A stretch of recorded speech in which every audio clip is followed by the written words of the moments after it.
Students, अब हम आप लोगों को आगे लिखवाएंगे संस्कृत ग्रामर में अगली विभक्ति आप लोगों की सप्तमी। ठीक है, इसके पहले हम आप लोगों को लिखवा चुके हैं 6 विभक्ति, षष्ठी विभक्ति को लिखवा चुके हैं। अगली डालेंगे सप्तमी विभक्ति, सप्तमी विभक्ति,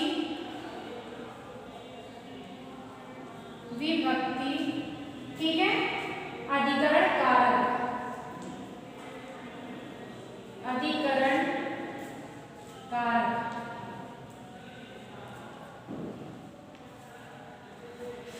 ठीक है, फिर सूत्र डालेंगे। सूत्र इसका आधारो, आधारो अधिकरणम, आधारो अधिकरणम शतस्य, शतस्य अधिकरणे च, अधिकरणे च। ठीक है, तो क्या कर रहे हैं कि षष्ठी विभक्ति हमारी फिनिश हुई है। उसके बाद नेक्स्ट पेज से हमें डालना है सप्तमी विभक्ति ब्लैक पेन से, अधिकरण कारक। तो डालेंगे सूत्र, वैसे ब्लैक पेन से लिखेंगे आधारोधिकरणम, अधिकरणम सतस्य अधिकरणे च। ठीक है, लिखना है परिभाषा इसके नीचे, परिभाषा जिस स्थान पर, जिस स्थान या वस्तु में कोई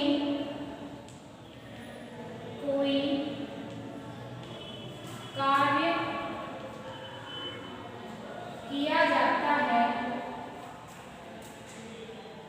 किया जाता है, वहां पर सप्तमी विभक्ति,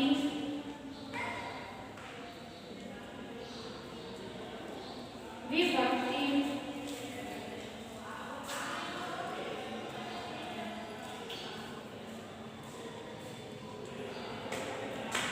पाई जाती है।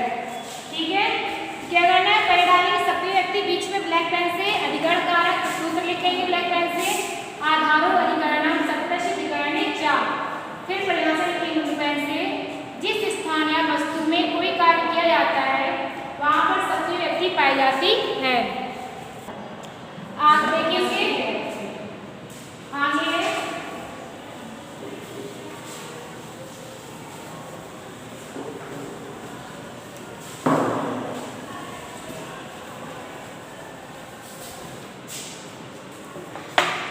और उसके आगे डालेंगे उदाहरण, उदाहरण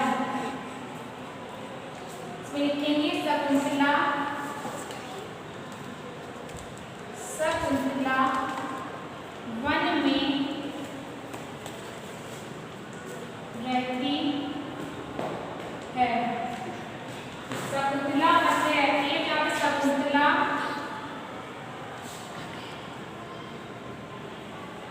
वने निवसति।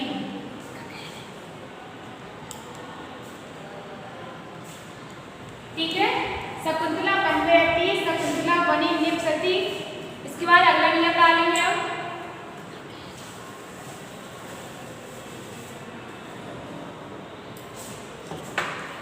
दूसरा नियम डालेंगे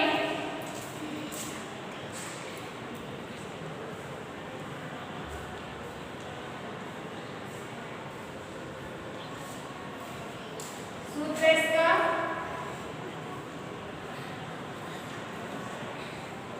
यतश्च, परिभाषा है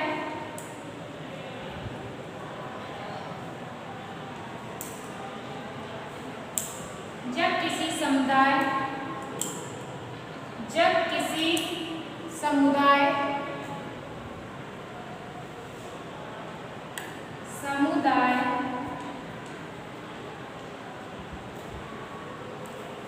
समुदाय या व्यक्ति या किसी व्यक्ति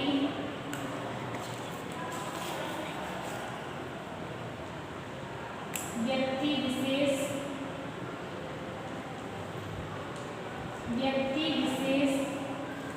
द्वारा विशेषता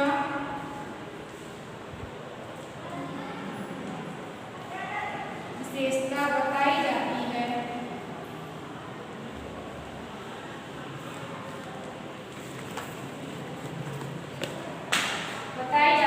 वहां पर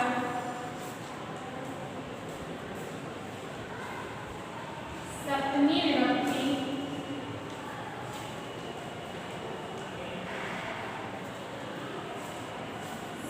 विभक्ति पाई जाती है।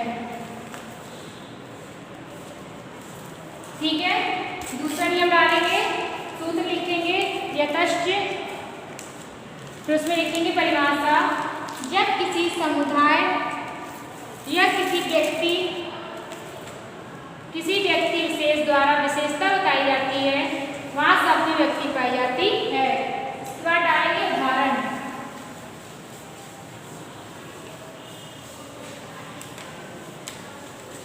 डालेंगे इसके बाद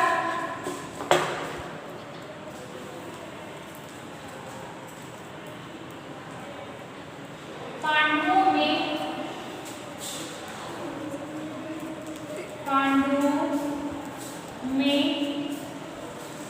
अर्जुन सबसे श्रेष्ठ है।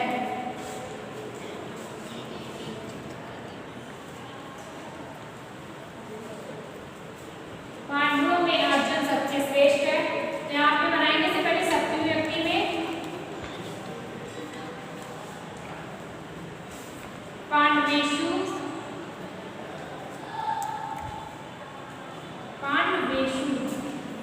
अर्जुना सर्वश्रेष्ठा अस्ति।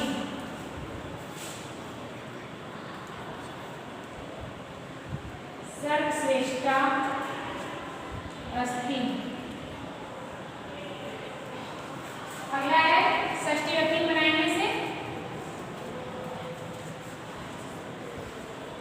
पांडवानां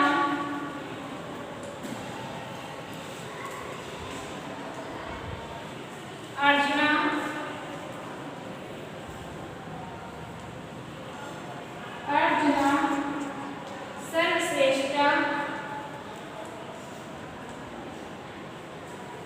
सर्वश्रेष्ठा अस्ति।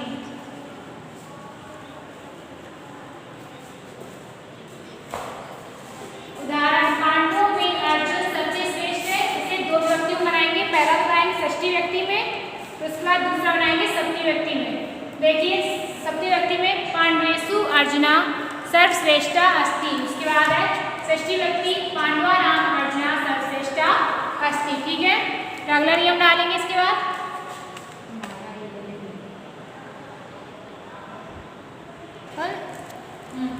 ये विभक्ति आपकी कंप्लीट हो गई है। आगे मैं डालेंगे लास्ट विभक्ति है संबोधन कारक। अगला है संबोधन कारक। ठीक है, संबोधन कारक जैसे हम विभक्ति नहीं कहते, सीधे बोलते हैं, संबोधन कारक से कहा जाता है।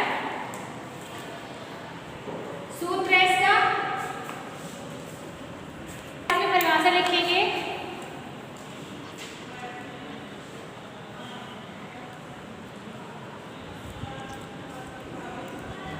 जिसे पुकारा जाए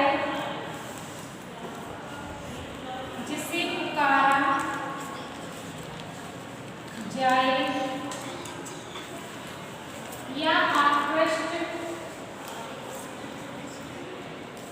आकृष्ट जिसे पुकारा जाए या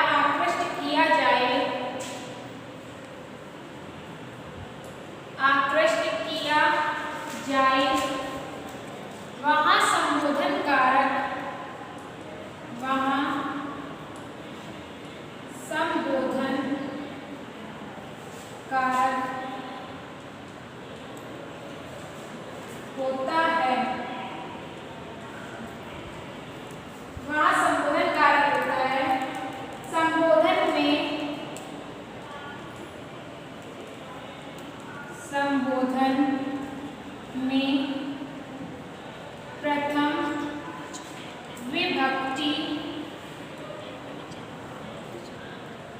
विभक्ति पाई जाती है, पाई जाती है। ठीक है, तो अगले पेज से डालेंगे या फिर उसी के नीचे से अगर जगह खाली हो तो डालेंगे संबोधन कारक। इसे विभक्ति नहीं कहते हैं, ये सिर्फ होता है कारक। परिभाषा लिखेंगे, जिसे पुकारा जाए या आकृष्ट किया जाए वहाँ संबोधन कारक होता है। संबोधन में प्रथम विभक्ति पाई जाती है। ठीक है,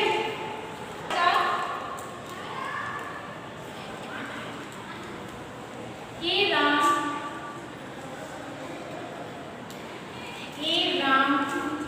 मेरी रक्षा करो, मेरी रक्षा करो। लिखेंगे, हे राम मम रक्षां कुरु, मम रक्षां कुरु। ठीक है, हे राम मेरी रक्षा करो, हे राम मम रक्षां कुरु। अब ये जो आपकी विभक्ति कारक है हो गए कंप्लीट। इसके बाद आप लोग लिखाएंगे वाच्य परिवर्तन। पर इसके पहले अभी हम आप लोगों को समझा रहे हैं अनुवाद। कल हमने आप लोगों को समझाया था पंचमी विभक्ति। ठीक है, पंचमी विभक्ति के सारे नियम हो गए थे।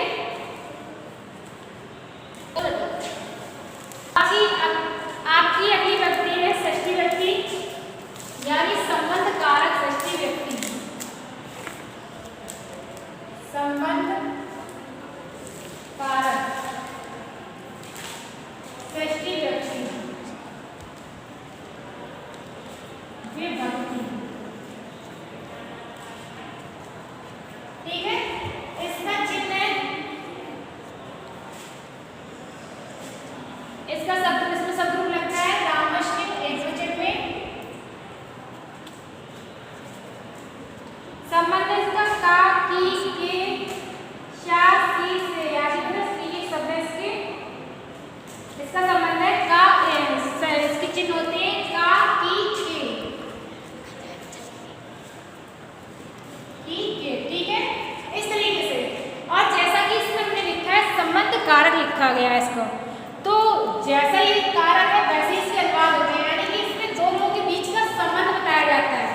ठीक है, परिभाषा इसकी होती है, जो वाक्य अन्य विभक्तियों के द्वारा प्रकट नहीं होते हैं और उन्हें प्रकट करने के लिए किसी संज्ञा या सर्वनाम की आवश्यकता होती है, तो वहाँ पे हमारा संबंध कारक होता है। यानी कि दो लोगों के बीच के संबंध, नाते रिश्ते जहाँ पे प्रकट किए जाते हैं, दिखाए जाते हैं, वहाँ पे षष्ठी विभक्ति होती है संबंध कारक। इसमें शब्द रूप लगाएंगे रामश्री एकवचन में। ठीक है, चिन्ह होता है का, की, के। देखिए इसका, जैसे राम दशरथ के पुत्र थे, राम दशरथ के पुत्र थे।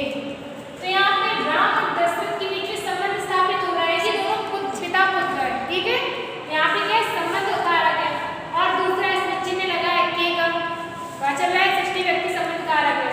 ठीक है, इसे बनाएंगे, जिसके द्वारा संबंध को स्थापित किया जाए, वहां पे लगाएंगे अपना शब्द, यानी कि राम और दशरथ दो दिए गए हैं, दोनों में से एक में लगाएंगे, किसमें लगाएंगे दशरथ, क्योंकि राम जो दशरथ के पुत्र है, दशरथ के द्वारा संबंध बन रहा है दोनों में पिता पुत्र का।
अनुसार। इसका चिन्ह होता है काकी के।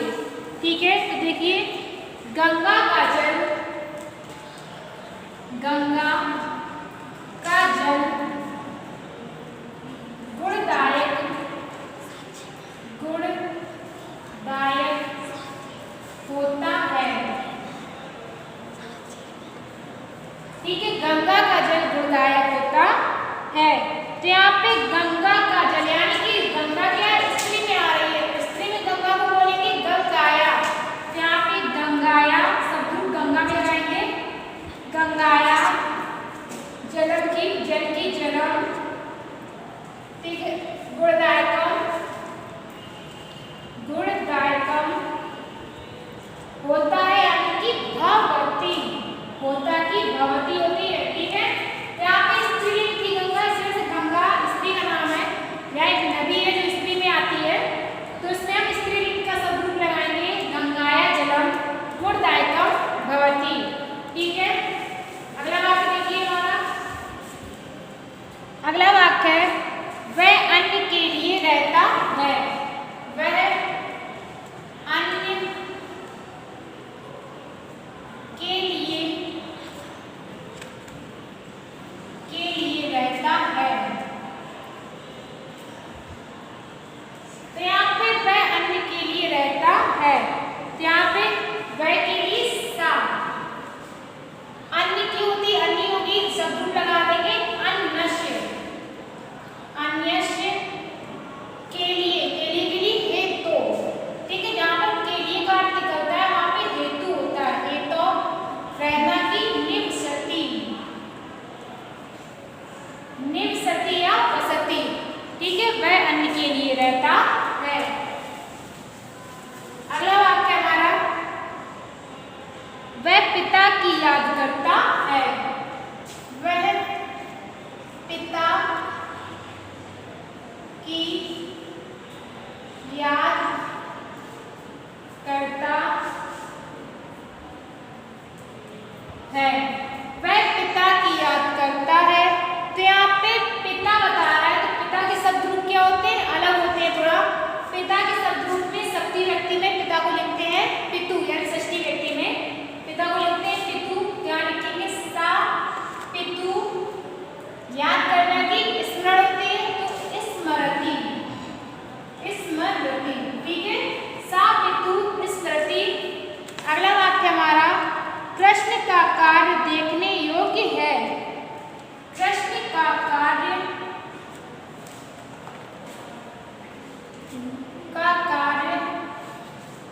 देखने योग्य है,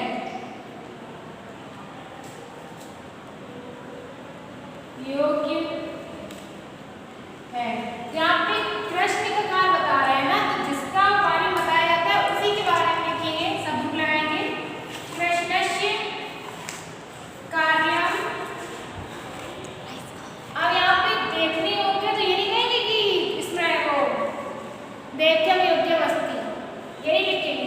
देखने योग्य होती अवलोकनीय, अवलोकनीय। ठीक है, कृष्ण से कार्य अवलोकनीय, यानी कृष्ण का कार्य देखने योग्य है। अगला वाक्य हमारा अभिमन्यु अर्जुन का पुत्र था, अभिमन्यु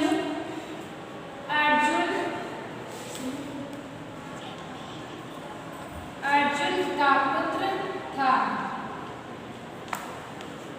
अब यहाँ पे देखिए फिर से वही आएगा संबंध वाला कि पिता पुत्र का संबंध बता रहे हैं, यानी दोनों के बीच में क्या होता है यार संबंध।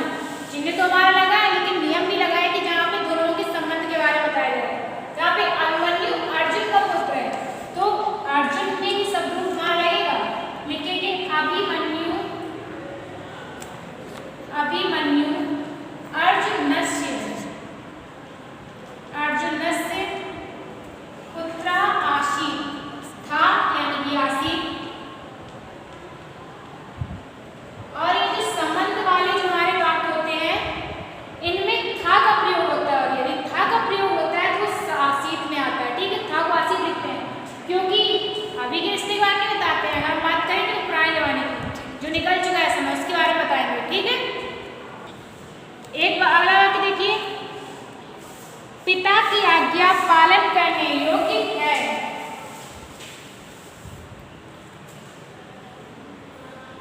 पिता की आज्ञा, पिता की आज्ञा पालन करने योग्य, करने योग्य है। ये वाक्य जो हम लिखते हैं ये देखने में बहुत बड़े लगते हैं, बहुत जैसे कि लिख दिया पिता की आज्ञा पालन करने योग्य, लेकिन उसे बनाएंगे बहुत छोटा बनता है। जैसे पिता की आज्ञा, तो यहाँ शब्द किसमें लगेंगे? पिता में, क्योंकि पिता की आज्ञा बता रहा है ना। यहाँ पर पिता का शब्द होता है सप्तमी व्यक्ति में, षष्ठी में पितु। इसके बाद आज्ञा, तो आज्ञा की आज्ञा ये ठीक है, पितु आज्ञा पालन करने योग्य, तो पालन करना की होती परिपालनीय, परिपालनीय, ठीक है, परिपालनीय यानी पिता की आज्ञा पालन करने योग्य है, ठीक है। ये हो गया आपके षष्ठी व्यक्ति का पहला नियम, जहां पर का की के